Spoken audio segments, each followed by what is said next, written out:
This Okay. conference will now be recorded. Well, good afternoon, everyone. Thank you so much for joining this Brevard Business Community COVID-19 Response Team webinar.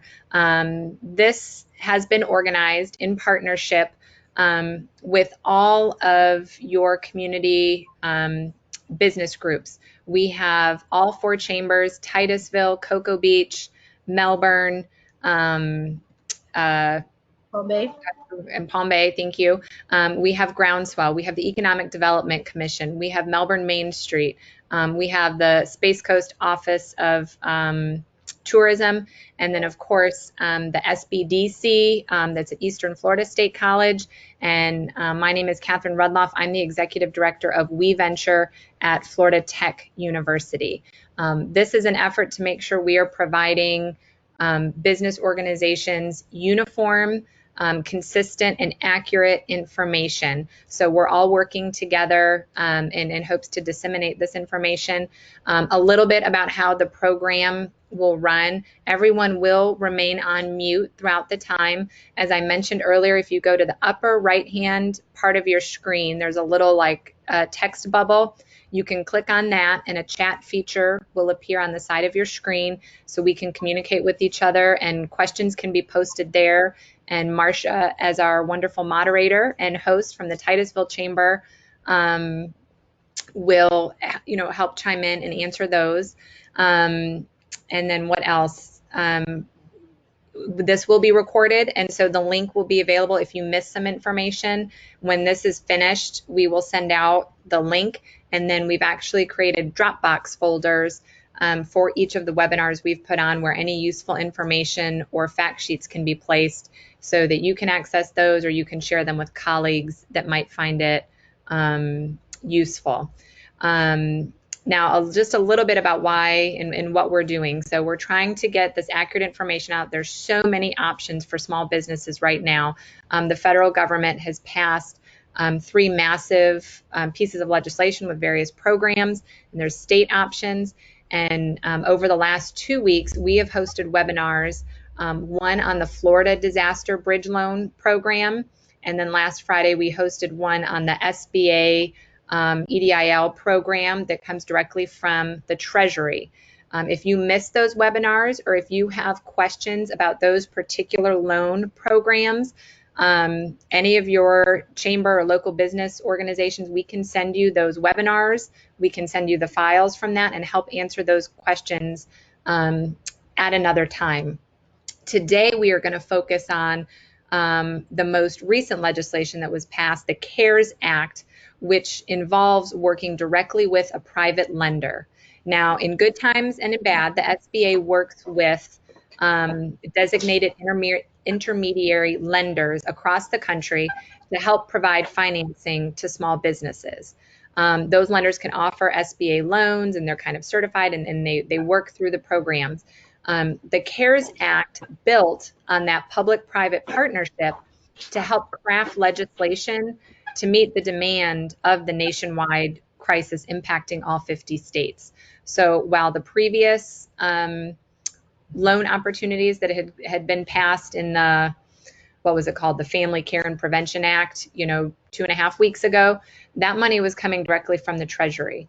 The lending opportunities and the relief that's coming through this CARES Act are going to be coming through various ways, with some tax relief, but primarily through this working with your private lender. So again, if you have questions about the other types of loans, you could put them here, and maybe some questions will have some overlap, but we have other webinars that were dedicated to that you can watch, or we can send you resources. We hope that you'll find this informative. Please use the chat function. And with that, I'm going to hand it over to Jennifer Sugarman from the Cocoa Beach Chamber, who's going to kind of help moderate this panel discussion that we have lined up for you all today. Thanks, Catherine. Can everyone hear me okay? Outside during a nap time. I know many of us are juggling all of that. Thanks so much for joining us, all the chambers and the business community. Really appreciates you being here and taking the time out of your quarantine to join us and find out some more information. I do want to start by emphasizing the fact that I'm getting some feedback, so if you could mute your lines, that'd be awesome. I want to start by emphasizing the fact that this CARES Act, this is the third round. The first round was more focused on health, the healthcare industry. The second round, more so for paid family medical leave and sick time. And this third round is really around relief. So we have some experts with us here today that are going to help walk us through what this means, today being the first day the application is open. With that said, everything is still very fluid. We're still waiting on different guidelines that are coming out each day from the SBA and from the Treasury. So it's still a moving target. It's not going to be perfect as we get this thing going, but we'll leave questions that we know answers to up until this point.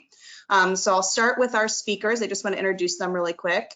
We have Leslie Tibbetts with Community Credit Union, Stephen Hauser with Hauser Financial Group, and we have, I believe, both Jeff and Jim from Wiederman Malik. One or both of them are on with us today. So I just want to say a big thank you to you for taking time out of your schedules and helping your already existing clients to bring this information to our business community. So I will start with Stephen Hauser. I know you're here. Thanks for joining us. I know that the R in the CARES stands for relief. And can you define for us a little bit more on the difference between what this is versus a stimulus package, being short-term versus long-term? Good afternoon, everyone. I'm glad to have an opportunity to try to help all the small businesses in Brevard County maneuver and navigate through this comprehensive act. This CARES Act was actually 880 pages that Congress passed, and it really had five major sections to it. One was dealing with basically helping small businesses obtain loans through the Payroll Protection Act. Another one was dealing with bailing out the airline industry. Another one had dealt with tax provisions, and another section of it dealt with 401k and then family leave. More specifically, I've been working on helping my clients and then issuing emails with dealing with the Payroll Protection Plan, which is really an SBA loan under 7A Act of the SBA Loan Act. And it is the intention of Congress and Treasury to give you an immediate loan to cover payroll and some other expenses such as rent, mortgage interest, and or utilities. But primarily, 75% of this money must go to payroll. And if you do, and the period that they're covering for you that the loan would work would be from February 15th through June 30th. And how they're determining the amount that you can get for this particular loan is they'll take last year's payroll information. Usually in the application, you're going to have to provide either a federal 940, probably also the W-2s and W-3s to show the annual payroll last year. And you divide that number by the total compensation for last year by 12, and then you multiply it times 2.5, and that's the maximum amount of loan you can obtain from the SBA through an authorized lender.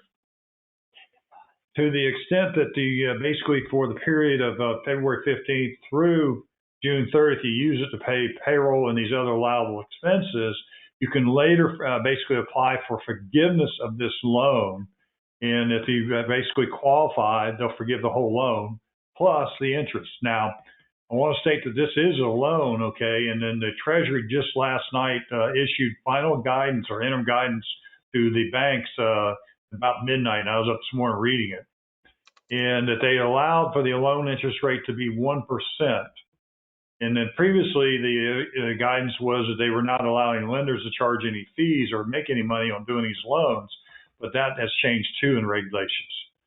And what you really need to do as a small business is that you need to basically reach out to whoever you have a banking relationship to and immediately contact them, tell them you're interested in wanting to apply for the payroll protection plan. And the problem with, I'm finding with this week and talking to various lending institutions, none of them had any guidance, or they didn't know really if they would be personally liable if they mess up and give a loan that doesn't follow on the act. Obviously, that changed this morning, and so it's going to take the lending institutions maybe 3 to 5, 6 days, I think, before they get started and basically start issuing the loan. It was Steve Mnuchin's Treasury Secretary the plan was to this money start going out today, but I don't think that's going to really happen. And your case is everybody else is the other thing that you need to be looking for is once you apply for this loan forgiveness, if you're forgiven, what's nice about it is that if it's forgiven, it's not taxable income to you when you basically the loan is forgiven. Under typical IRS rules and the code, any loan forgiveness was income. So this is really, if you would do it right, is a grant, not a loan. But if you borrow more money and it doesn't get used for the expenses I've outlined, you have to pay it back over a period of 2 years. Be fully come due in 2 years. The other thing is that you do not have to give personal loan guarantees or personal guarantees to get this loan. And the banks are under the final regulation are hold harmless as long as you fill out the paperwork correctly, that they'll not be on the hook for any defaults either. At this moment, basically the other one, there was a loan called the EIDL, which I know had a previous seminar about. And that was basically a loan program where you apply directly through the SBA instead of lenders to obtain a loan. And then immediately would give you, within 3 days of the application, they would give you $10,000 emergency money. And if you did not qualify for the loan for any particular reason, that $10,000 would not have to be repaid. It's almost like a gift. But if you did obtain the loan, okay, and then subsequently apply for the Payroll Protection Act loan, and you qualified, you could roll the old EIDL loan into this one. It'd be part of the amount that you add for the borrowing maximum over the 2.5%, 2.5 times. At this point, I'll pause for a minute for anybody to have a discussion. Thanks, Stephen. I'm seeing some questions come through, and I know Marcia can help me with this too, but for 1099s and sole proprietors, I heard yesterday that they could be included in this loan forgiveness program under the PPP, as I'm calling it, if they have an annualized proof of what they've been paying themselves. Is that correct? Well, what really is happening is the first round is going to be for people that have incorporated entities, either an S corporation, a partnership, and basically it's actual payroll, including owner's salary, but the owner's salary cannot exceed $100,000 for the amount to be considered for the loan. What will open up in 15th or like the 13th of April will be the second round would be individuals that have a Schedule C or a sole proprietor can apply for these loans, but the proof of their income and stuff is going to be a little bit different than the payroll we're talking about, which is W-2s, W-3s, compensation.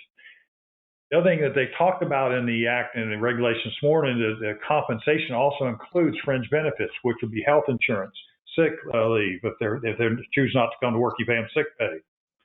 And then basically stuff like that. So with regards to sole proprietors or individuals, yes, you can apply for the loan, but the documentation is going to be different. In my opinion, you got to, it's a double-edged sword because if you did not correctly report your income being a sole proprietor in prior years, you're not going to be able to borrow as much money under this loan program. So It's really important to have documentation to prove that your income, either 1099s or prior to file tax returns for 2019 or 2018, to be able to prove this your income. Right. And does the owner salary include both payroll and the owner draw? No, it does not. That's another catch-22 situation is that it only includes your W-2 income for the owner, not the dividends or distributions.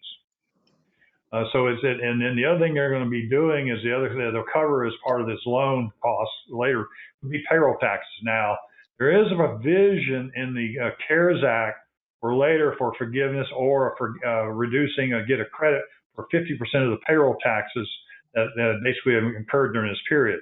But those regulations and information have not come out in final form or been really finalized to discuss.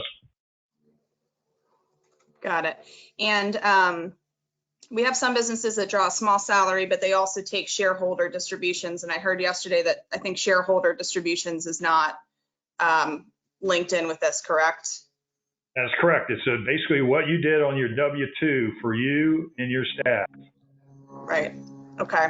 And then we have another question that he's heard from some franchise owners may not qualify under the PPP depending on the franchisor designation through the SBA. Do you have any more information? Yes. Okay. That's correct. And then the other thing is it's basically it has to be 500 employees or less per location. is what they lay out in the act. So we're really looking for small businesses, and also, Jennifer, it does include not-for-profit organizations that had W-2s. So do not forget all your not-for-profits that are suffering too, they can apply for this program. I'm glad you brought that up. It encompasses nonprofits if you're a 501c3, not a 501c6, of which most chambers are. Right. Just FYI, support your local chambers in this endeavor to get it in. Shameless self-promotion. Right. We have another question that came in. If you started a new business segment this year that is now closed due to COVID, can you use a more recent base period to calculate the loan amount? They have not issued any regulation or any information dealing with any businesses started. You had to be in business as of, I recall, February 1 of this year prior to make qualify.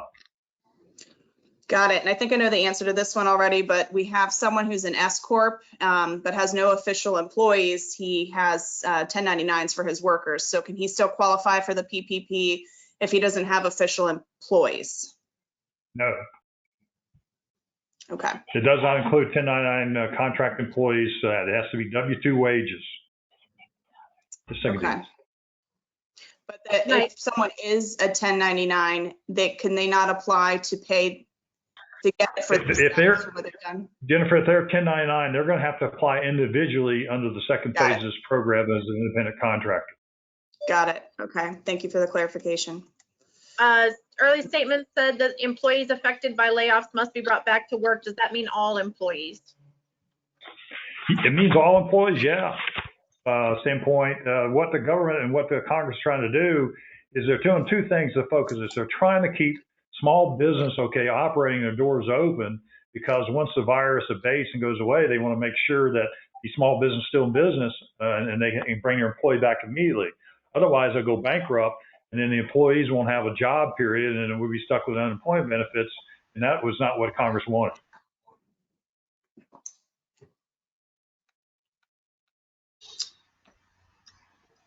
Okay, what should be used when calculating average monthly payroll? That's good to touch on this because I know there's payroll. It's going to be your W-2, W-3, or 940 that you filed for the calendar year ending 2019.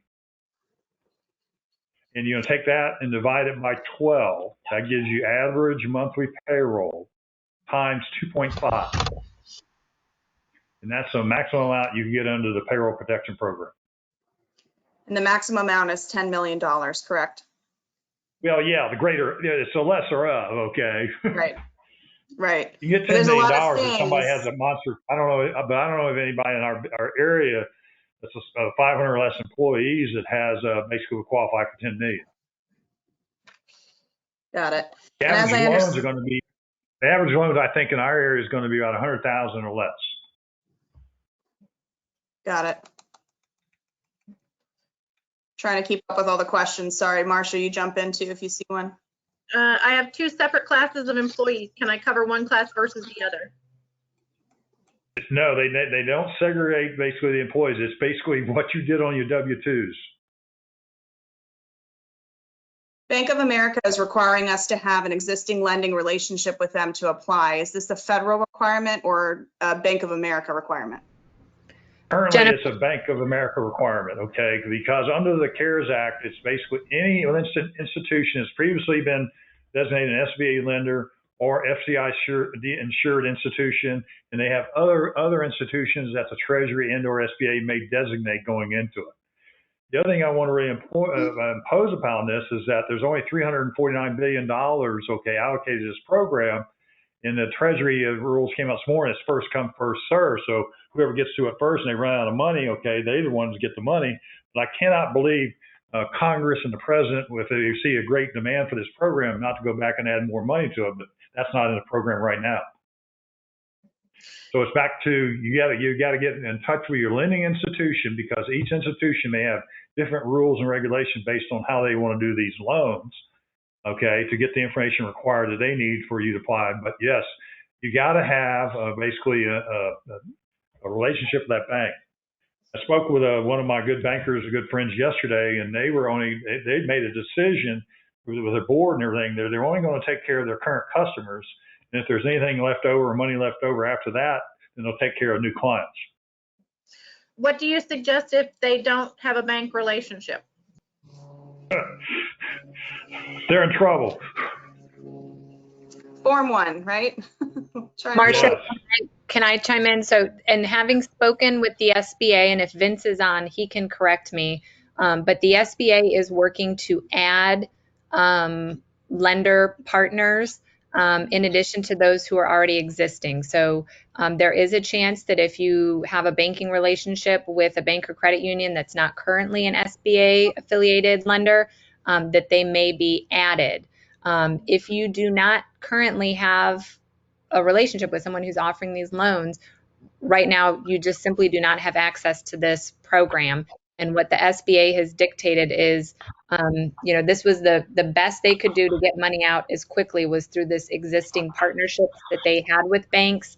And it is up to the banks who they will lend to. And there are some banks, even though they are SBA certified, that will choose not to make these loans. So it is, each bank is making those decisions for themselves. Again, it's an unprecedented program, unprecedented crisis, and unfortunately not everyone will. Now, if we hear of a bank that is willing to lend to new customers, I assure you we will let everyone know and we will push that out. But as of right now, we have not heard of a partner doing that. Okay, so can we just talk about? Catherine, you're correct, okay, but during the last 5 days, I've called multiple banks and asked them if they're going to be involved with the program and would they take in any clients they're not in a relationship. And all of them said no. So it's like I said, it's going to be a tough situation. You agree? We'll see as this develops if that'll change, or the SBA or the Treasury or maybe hire an independent contractor or somebody else to do this program. Okay. I've heard that following the process closely in terms of the application as soon as possible yields the most favorable results. And I know we're all trying to look for the list of lenders, and that's very fluid and moving. But I know we have a couple people on with us from Wiederman Malik as well. Is there any way that you could help our businesses just kind of walk us through the process in a brief step-by-step? I know step 1 is reaching out to the lender, knowing who's participating, making sure you have the formula in place, and then knowing the background on the loan forgiveness and the stipulations tied to it. So if someone from Wiederman Malik, I don't know if it's Jim or Jeff, if you could chime in as well.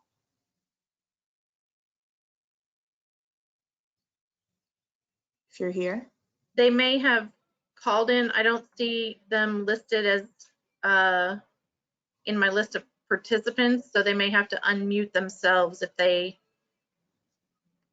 Okay. I'm just not seeing it right now. Sorry. It's okay. Well, Stephen, if you have anything to say on that as well, or we can hear too from Leslie as a lender, walking us through what the businesses need to be prepared for when they walk in. Leslie, can you unmute yourself?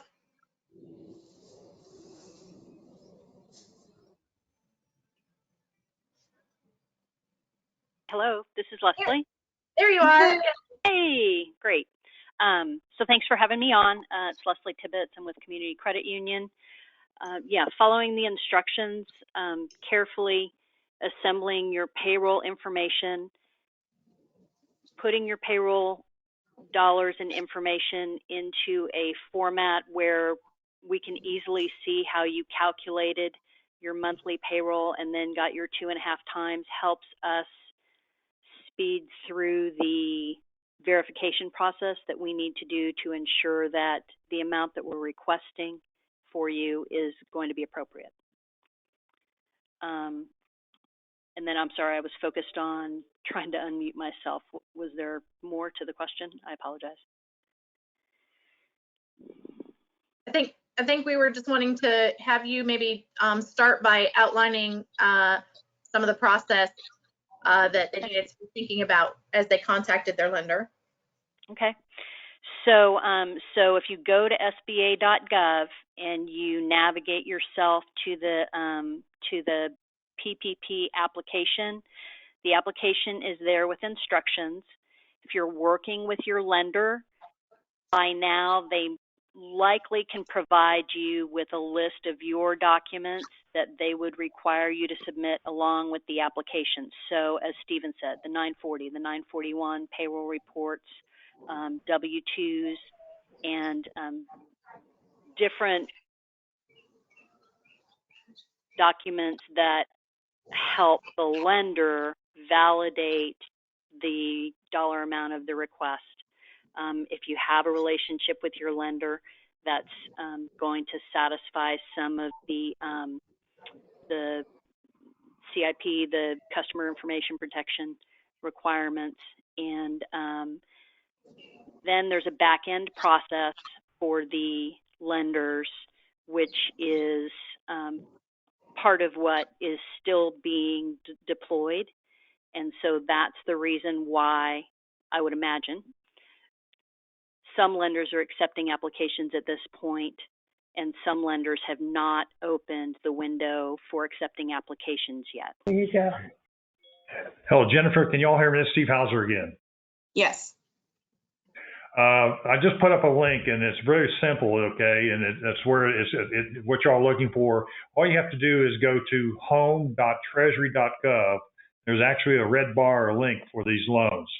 And then it'll take you to really 4 or 5 summaries or FYIs, FAQs that'll guide you through it. It actually has the application. It has the information for the lenders. It has information for borrowers, and exactly what you need.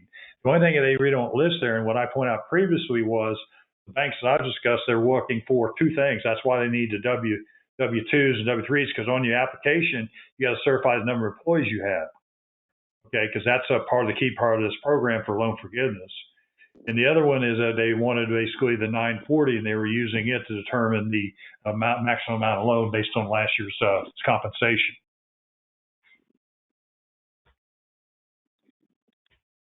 Thank you. And I know a lot of questions that we've been getting is, can you stack some of these things like the EIDL and the payment protection program? I know that there's very specific guidelines with the PPP on what you can kind of use it for. You can't.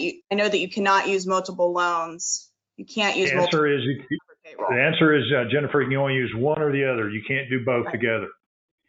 You can't have an EIDL loan and a payroll protection plan loan. Okay. And you do not. But the better program is the payroll protection plan loan, because it has the ability to be forgiven. The EIDL does not have any chance of being forgiven. Right. And again, as long as you utilize up to 75% of your PPP on payroll, not rent and some of the other extracurriculars that you can use it on. But if you put 75% towards paying your payroll, then you have 100% loan forgiveness. And if you lay off during that time period, my understanding is that they adjust the formula based on that, and you will get maybe a percentage back, but not full loan forgiveness. Yes, and there was a question just popped up. Basically, if you hire new employees, this year, well, the period that they're looking at is February 15th through June 30th for covered payroll. So, those employees you hired after that during that period would be part of what they use to calculate your loan forgiveness based on what you provide for 2019 payroll. Now, the other thing that I did see and didn't see anything noted in the Treasury regulations, there's nothing to stop you. Basically, you increase in salaries and or the owner's salaries to make the payroll higher so you qualify for 100% forgiveness. Because remember, 75% of this has to go to payroll and related expenses of payroll. Mm-hmm. But the owner cannot go over $100,000 during that period before it qualify for the forgiveness. And this is probably more of a lender. That is February 15th to June 30th of this year. Correct. The period is they're looking to try to cover and help everybody. It's February 15th to June 30th of 2020.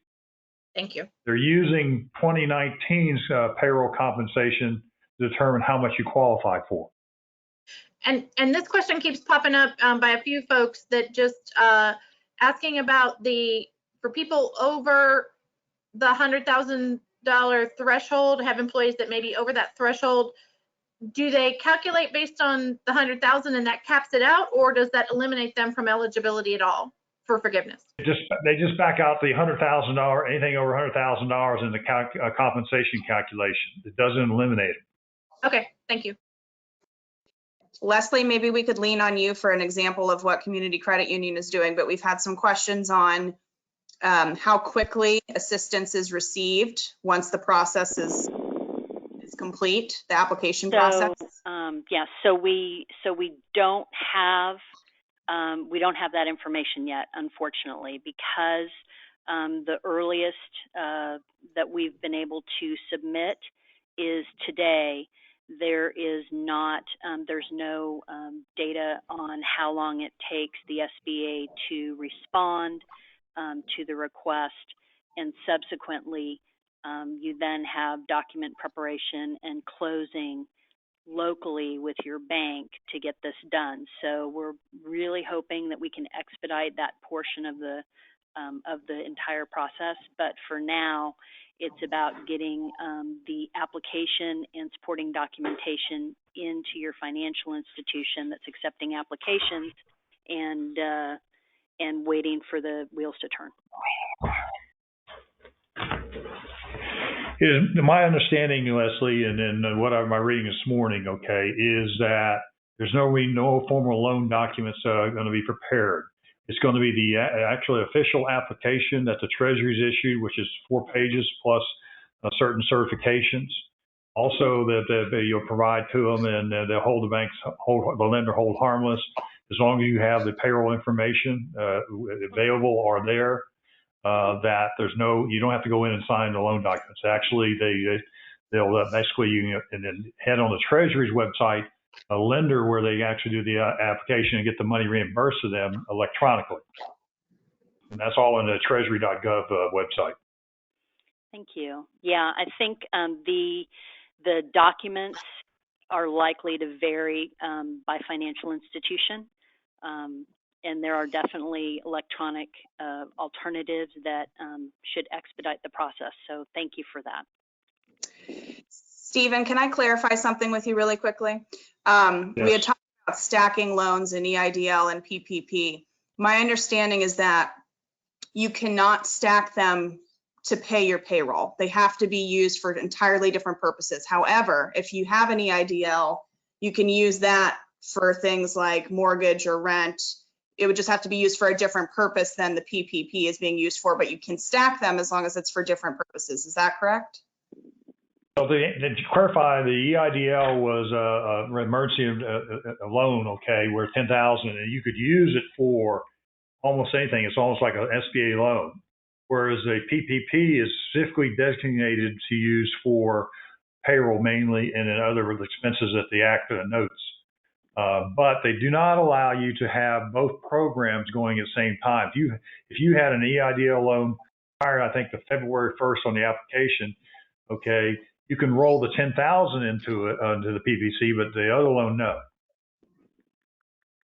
Okay, thank you. I just wanted to clarify. And this is for both Leslie and Stephen. I know many Florida businesses, at least, are used to disaster recovery loans. And can you talk about how this program, I mean, you pretty much have, but just more specifically how this program or the situation is much different than that?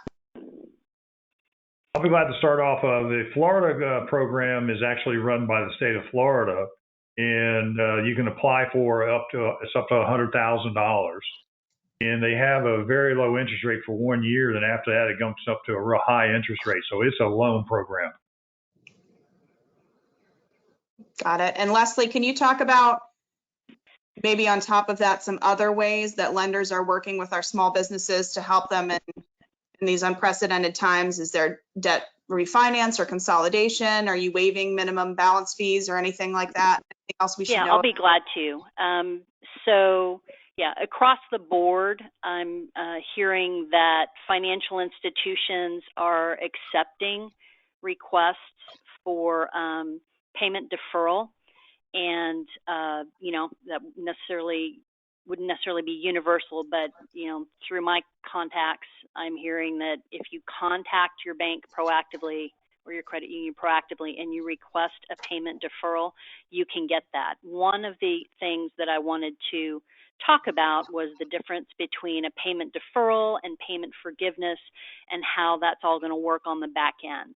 Right now, payment deferral is a huge help for small businesses because it is less money out of pocket and more money that you can put back into, you know, making your business operable. So the payment deferral is going to, in many cases, continue to accrue interest during that period of time when you don't make payments. And then in many cases, the payments are going to get added onto the back end of your loan, or it's potentially that the payments could be reamortized and then you could have a payment change, dollar amount change, after you resume making regularly scheduled payments. So, you know, so payment deferrals take some different shapes. There are also some interest-only options where you would be asked not to pay principal for a period of time, but to just keep up with the interest that's accruing on your loan. So there will be a variety of, potentially a variety of different options available when you contact your lender.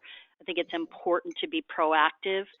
Lenders have been directed not to report, you know, anyone that has made arrangements to defer payments and not count them as late. So being proactive and making sure you make that connection and get the deferral is key. You know, there are potentially some refinancing options. There may be options to get cash advances at you know, lower rates if you contact your lender. You know, I know that certainly you know, our credit union and many financial institutions are on board. You can make requests online or through your online banking. So it's really just about, you know, what you calculate that you need that will help your business the most, and then being as proactive as you can be about, you know, making that known to your relationship. I'm sorry, Steve, go ahead.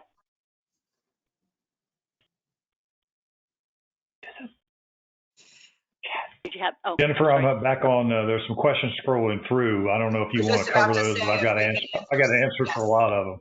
Yes, if we could answer some of those, and then I'd like to just kind of shift into, you know, the three buckets that are a part of this third round. There's the loans, there's individual employee assistance, and then there's the tax credit. A lot of businesses are kind of looking at all three and deciding which route is the most appropriate given their situation and their makeup to take. So after we answer some of these questions, maybe we could dive into the tax relief portion versus PPP and the employee assistance. Right. All right. So as some of the stuff scrolled through, there was a question from, I think, Pod about the EIDL loan and the $10,000 they give you. If your loan is approved for that program, that $10,000, okay, becomes part of the loan. The law says that if you basically, for any reason that they don't approve your loan, you keep the $10,000. But there's no discussion that I saw that if you keep the $10,000, that's not includable as income to you. So that's you got to be careful there. And that may be later technical corrections that Congress or, you know, somebody Congress will fix. But and then the other one was question dealing with the $100,000 compensation. Is $100,000 compensation is capped for both the calculation for the loan amount you can get and also capped for the amount you can qualify for forgiveness. You can't be more than $100,000. It's blocked out or taken out. So if you're paying an owner or somebody or a staff highly paid compensation employee $125,000 during this period, they only count $100,000 of the $125,000 for the forgiveness calculation. And is there a minimum to apply for? To me, it doesn't matter. If you basically, it'd be crazy for any small business owner not to apply for this program. I don't care how small it is, if they're going to use it for do their payroll and stuff, because it's going to be forgiven. It's going to be a grant. And how does a seasonal business provide documentation for average payroll, given that the calculation period does not match a fiscal quarter payroll report? There was actually, and that's why they took last year, okay, because all 2019, because it included seasonal for employers for 2019. Got it. So that's why they're using the 940 or the W-2 or W-3s from 2019 for all of 2019, dividing them by 12 to determine what the average monthly payroll is. Got it. And for the EIDL, do they have to pay tax on that? To the extent that it's a loan program, so they're going to pay it back. So it's not taxable income because none of that's forgiven. Okay. Got it. And that loan is actually applied directly through the SBA through their website to get that loan. It's not going through a lender. We've had a lot of questions, and we've already answered this one about nonprofits being able to apply for the PPP program. And we answered that yes, if you're a 501c3, you can. If you were a 501c6, you cannot. Is there any, and I'm sure there's not yet because it's ever evolving, if you have a scenario where you are a 501c6, but you also house a 501c3 in your same building, is there any guidelines there of applying for that program if you traditionally are paying your employees out of the 501c6 side? I mean, I know what's considered kosher and not, but just.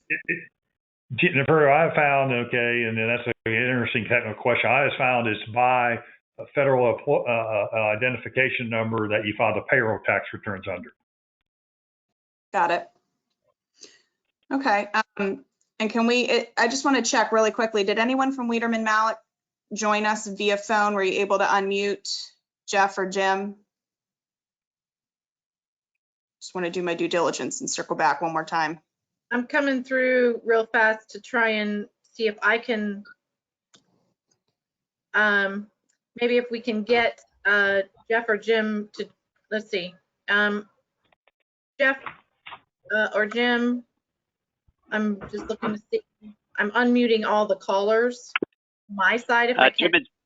Jim is here if you can hear me. Yeah, we can hear you, Jim. Okay, great. Anything that you can add to the conversation in terms of the process or recommendations? No, I think they've done a fantastic job on it. There is one difference in opinion that we have here, and we've been researching this a lot, is our take on these programs is you can apply for both EIDL and PPP, so long as they're used for different purposes, which means you cannot use the payroll amount for both. You have to use it one or the other. Plus, the other difference is if you do apply for both, the $10,000 grant that you get as part of EIDL will then be deducted from your forgiveness amount on the PPP. So our understanding of these programs, and again, we monitor these like crazy and read every change that comes out. And this has been on multiple of the government websites, is that you can apply for both, but they have to be for different purposes. And I know that that's contrary to what was just said, but that is the position that we've taken in this. Yeah, we did go back and correct that clarification, just that they have to be on different purposes. But thank you, because that hammers the point home. But Jim, let me answer you. Steve Hauser again. You can actually under the PPC, you can add the $10,000 that they gave you the emergency money to the PPC loan. Okay, and that $10,000 can be part of the forgiveness from the PPP. The other money you borrow, the other money you borrow under that, it has to be repaid. That's correct. Yep. And can we talk for a moment on the tax relief bucket, that being that third part of this CARES Act? Oh, there's a variety of provisions, okay, in the tax, okay. There's a couple of them dealing with IRAs, 401ks, and then charitable contributions. I don't know if Jennifer, what your focus or what we want to discuss about that.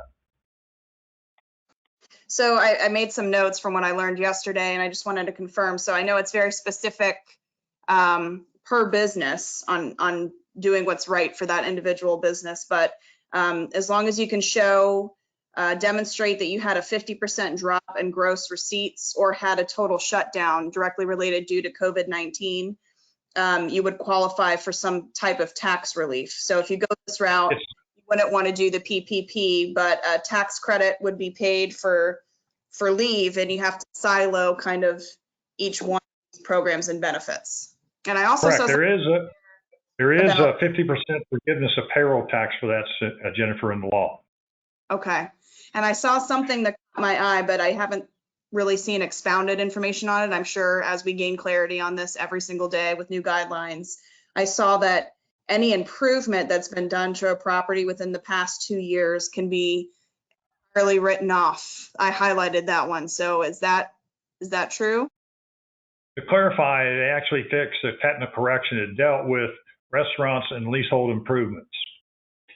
Previously, the Congress intended for, if you do a leasehold improvement inside of a building, that the law before they corrected it was you have to depreciate over 39 years. Now they've changed it to 15 years or 100% write-off in the year you improve it. Okay, thank you so much. We've gotten a lot of questions over here about which lenders are participating again and how we can find that, and if they're not SBA approved, if they have to go through that application process and start that relationship up. I know, I don't know if Vince is on, but I've heard that the SBA is going to at some point on their website have an interactive map of who's participating. I know they're bogged down and overwhelmed, but they're working on that. And Catherine included in the chat a link to an article where it lists certain lenders that are currently participating in this program, we believe. Now, of course, it's going to change here and there. Yes. Jennifer, my opinion is, I've got 2 emails today. I got one from Bank of America and then Wells Fargo. The big banks, okay, are the worst about trying to find anybody because their branch is closed. You can't find a person. What looks like is going to happen is they're going to create a website specifically where you apply online for them. Okay. And then maybe in one, I think Chase or one bank that I saw decided they're not going to do it at all, even though they're an SBA lender. So it's up to the bank or individual institution decide what they're going to do. It is up to the bank, absolutely. And I know a lot of this will be driven online, and it's just kind of like that reemployment assistance. It is what it is. You know, try a few times and things might crash, but we're all kind of building the airplane while we're riding it. So just be patient. Any other questions coming through? I see if you applied for the EIDL already and then apply for the payroll protection program, when the $10,000 gets rolled into the PPP loan, will the interest rate be the PPP interest rate? The 10K, yes. In fact, it was initially in the law, there's going to be a 0.5%, but they changed that last night. The loan rate for the PPP is going to be 1%. And that's key, you said last night. So that's literally, things are changing by the hour, I feel like, and we'll have more information as the next week progresses. Yep. The other payments on these loans are actually deferred to December 31st of 2020. But I'm assuming most likely everybody's going to apply for the loan forgiveness before then, okay? And to the extent that it doesn't qualify for the 75% payroll or 25% other, they still owe that money. That'll have to be repaid over a period of time. And I think right now I read it was 2 years. Got it. Thank you. And just so everyone knows, there's a very concise to the point document that we have our hands on that lays everything out that's in this. And if I can understand it, you can understand it. So we'll make sure that we send that out along with the recording for this webinar. I'm also seeing a couple of people pop in that are clients of local lenders, and says Chase and Bank of America both are already have their system up and running. It says Bank of America has form on their website, and somebody else got notification from Chase that they are doing the loans. So it drives back to wherever you have a banking relationship to see them first. Earlier last week after the fact was back, I reached out to Rick Roche over at Community Credit Union. And, I've known Rick for a long time through basically Palm Bay when he was down there, and also through the Playhouse. But Rick indicated, just like she did, is that the credit union didn't know what they're going to do, and they didn't have any answers for who they're going to lend to or what the program was. So it's still up in the air, but it's coming more into clarity right now. Yeah, hi, this is Leslie. So we do have some information posted on our website, especially for members, and our priority will be our members, but we're certainly concerned with the rest of the community. So as we're able to evaluate non-member requests, we're definitely going to be prepared to do that. And Marcia, so this is Catherine from WeVenture. From the SBA's perspective, hopefully between having the option to work through your private lender, and if that's not an option for you, you can still go through the SBA directly for money directly from the Treasury through that EIDL loan. And then there is still that $10,000 grant component there. So while yes, your business could go for both and you could stack, if you're a smaller business and just getting one or the other will work for you, and you have a private lender who's going to be offering that loan, that will probably be faster and a better option for you. If that's not an option for you, go for that EIDL loan through the SBA directly. And the hope is with both of these programs running now, that as many people as they can in the country will be accommodated and fit into one of those two options.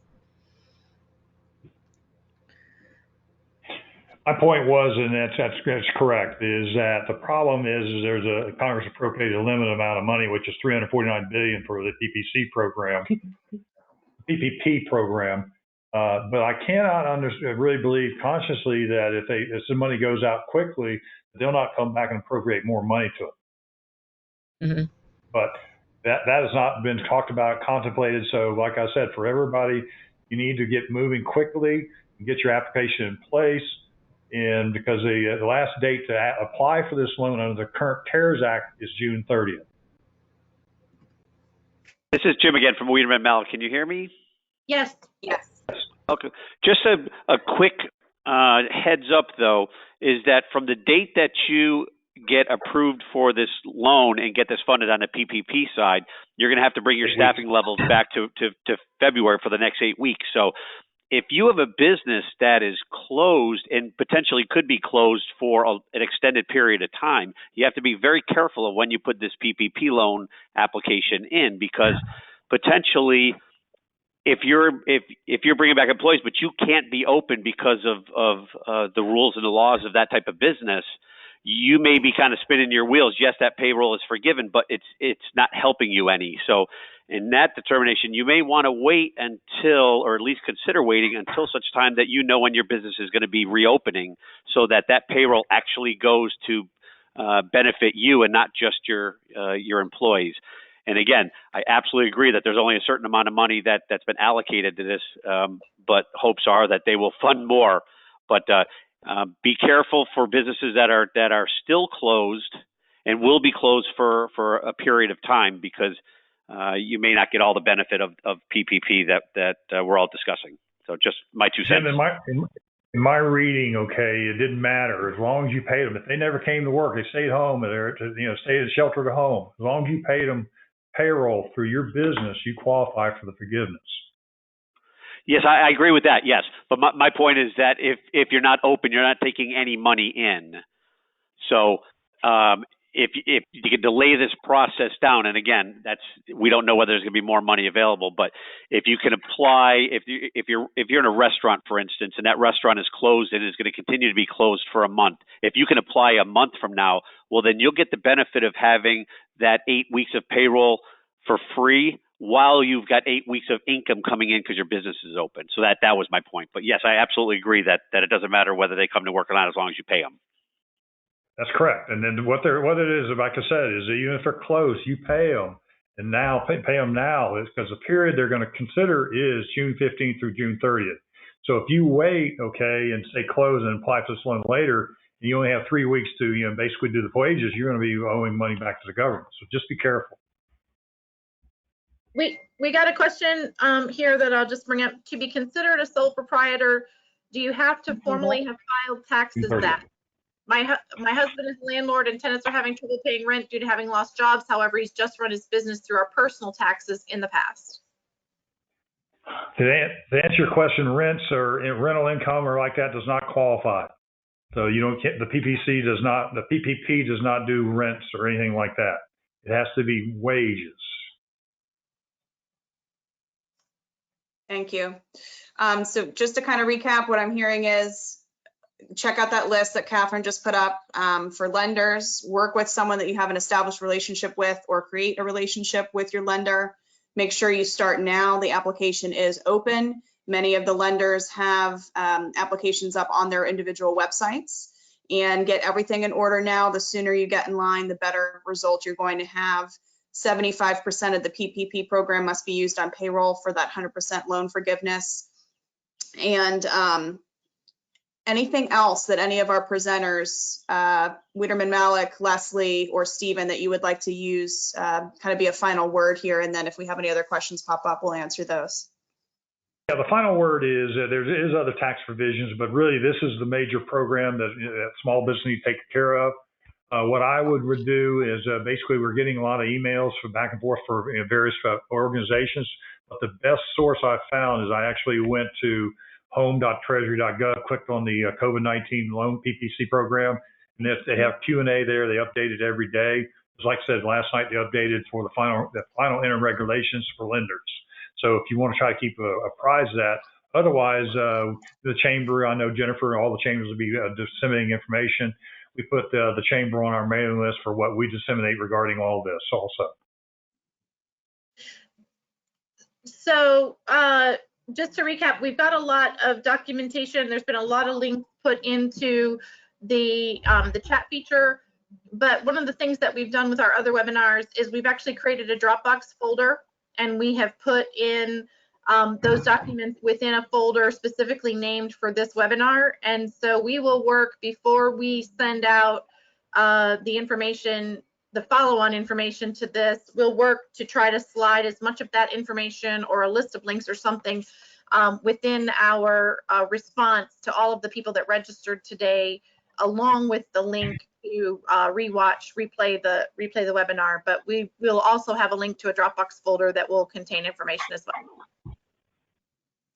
All right, I appreciate it, Jennifer and everybody. I've got to drop off to do a 2 o'clock, but if anybody wants to try to call, I can maybe answer a question individually or just to briefly try to help them. We've been trying to really focus on our clients and trying to help them through it. But others, we'll try to be a resource for you.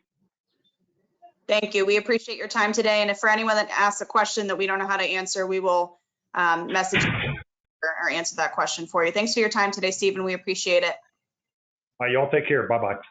Bye-bye. Leslie, any final words on the lender side?